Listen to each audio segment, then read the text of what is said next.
Welcome to Manoj TV. Today is 22nd October 2015 and I'm Sam Edward with 6 p.m. news updates. Coming up next, we have our reporter updating live from the Inti Sports Festival. But first, Ringgit slumps at its weakest since 1998. Exchange rates show a dollar of the US is now worth more than 4 ringgits. Zaki reports. The Malaysian ringgit falls at its worst against US dollars since the last 17 years. The exchange rate on Friday 28th of August shows that every dollar of the US is now worth 4.17 Malaysian ringgit. Today the rate is $1 is equal to 4.177 ringgit. In the meantime, Bank Negara Malaysia has announced that it will not peg the currency and institute capital controls for the country. This has affected the local markets as investors worry to lose if they invest. But experts believe there are also several external reasons for the ringgit fall. Reason number one is the largest engine will be China. China is actually a main cause. All right, and economy is unstable. All right, it's also causing the disruption in the Southeast Asian region. The next reason will be the oil. Oil price is also at the lowest right now. All right, Brent crude oil is about 43. All right, and Malaysian economy, 25% of our revenue is dependent on oil. In the meantime, reports suggest worries of job loss for the working class. It is yet to be known how Malaysia is going to deal with the economic consequences and how the country will recover in the coming months. Zaki reporting for Manoj TV. Inti College in Subang Jaya has hosted a sports festival welcoming sportsmen and women in different sports categories. The event has been going on for the past 2 days, aiming for refreshment of college students. Our reporter, Zach Jeffrey, is reporting live from Inti campus. Zach, tell us more about the event. There has been a sports festival here in Inti for the past few days, and different classes of sportsmen and women have been participating in this event. And reports have been showing that there has been different kind of sports such as badminton, football, futsal, and even prizes have been given to different winners. So here with me I have a student from Inti that I would like to interview more with the details of the event. Hello, can you please introduce yourself to me? I'm Jared, I'm studying college. And okay, that's great. Which area do you study? Okay, that's great. So can you please tell me more about the event? What is the event about? Yeah, the event was about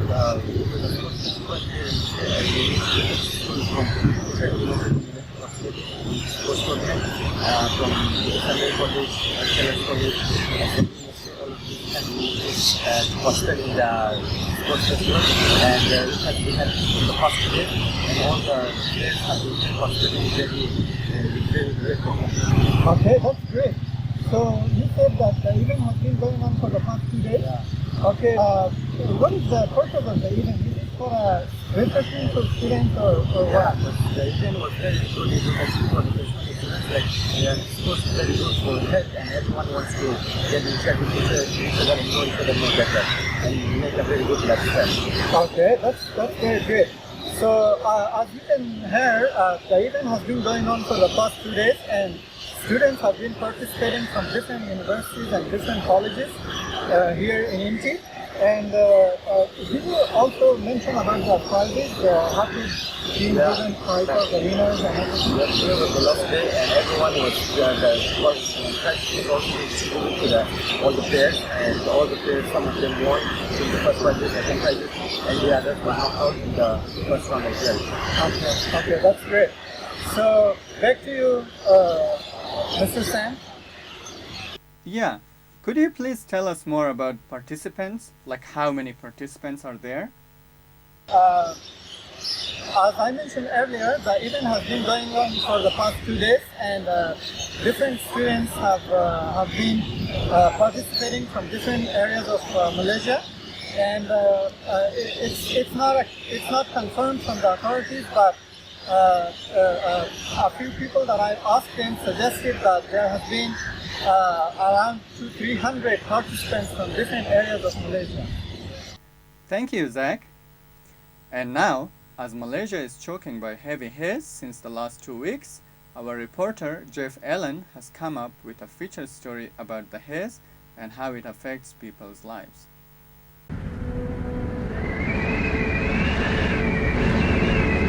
This is Subang Jaya, a city in the state of Selangor which is most affected by the haze. The haze is blown by the winds coming from the burnt jungles of Sumatra, Indonesia.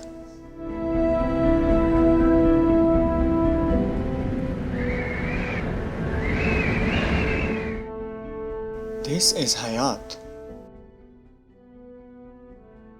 Hayat is a resident of Subang Jaya whose life has been affected by the haze.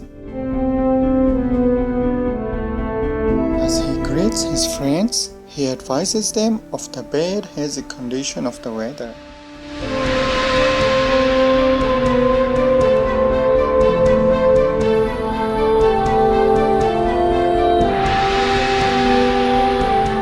Hayat's morning starts with coughs and breathing problems, as he is allergic to the haze, even though he is taking serious precautions to prevent breathing in the haze, but he is still in trouble.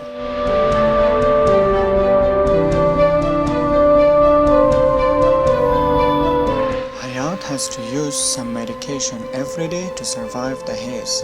He also has to use artificial breather if needed to keep up with his breathing condition.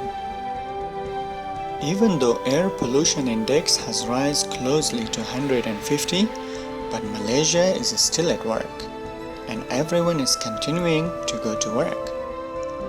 Hayat also goes to work today even though he is not feeling very well.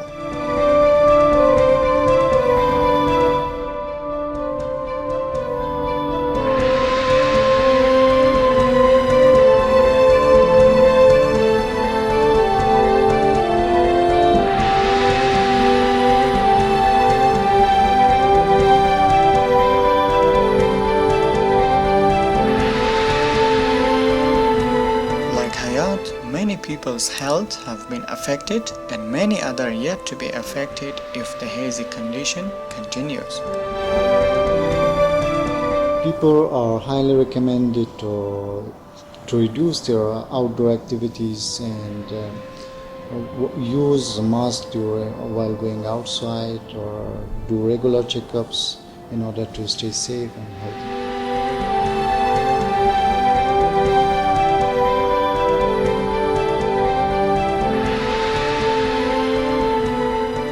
Hayat goes to a football field 3 times a week to play soccer. But now, because of the haze, most sports fields are closed, advising visitors to stay indoor.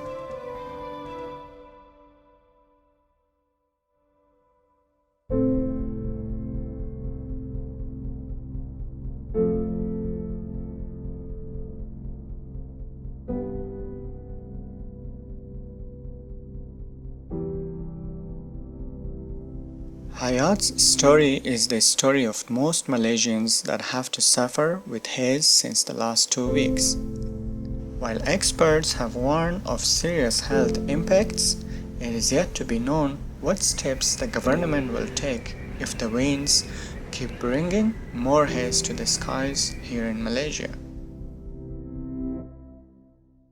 And finally, a British company is hoping to use drone technology in order to plant trees in areas that have been deforested.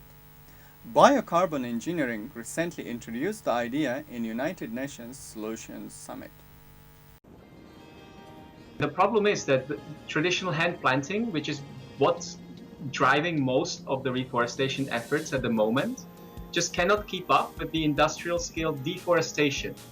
What we have come up with is this idea to make tree planting at least as efficient as tree cutting is. What's new in our approach is that we combine the efficiency of the aerial approach, planting lots of trees at once, with the precision of the human touch. And that is by using the drone. And it uses a small seed pod. Imagine it like a paintball gun bullet. So it's like the seed bomb, but it's much smaller. And it's propelled into the ground using, let's say, something like a paintball device, and buries into the ground about 5 centimeters. There it dissolves into what in fact the seed can use to grow. Then the plant grows out, and this can be done at a very precise rate. So we know exactly where each tree is going to be going based on mapping that we will have done in the previous 2 steps. 5-10 years ago, drones were still a very niche category. They weren't in the news. They weren't very useful. And now the drones are able to carry good enough payloads and be precise enough, etc., and survive in the air for long enough for this kind of approach to start becoming viable. And we of course hope that as we keep on developing our technology and as time goes on, we count on technology progressing as well. Thank you for watching Monash TV. Please continue to enjoy watching other Monash TV programs, or visit our website www.monashtv.com for latest Malaysia and world news updates. Good night.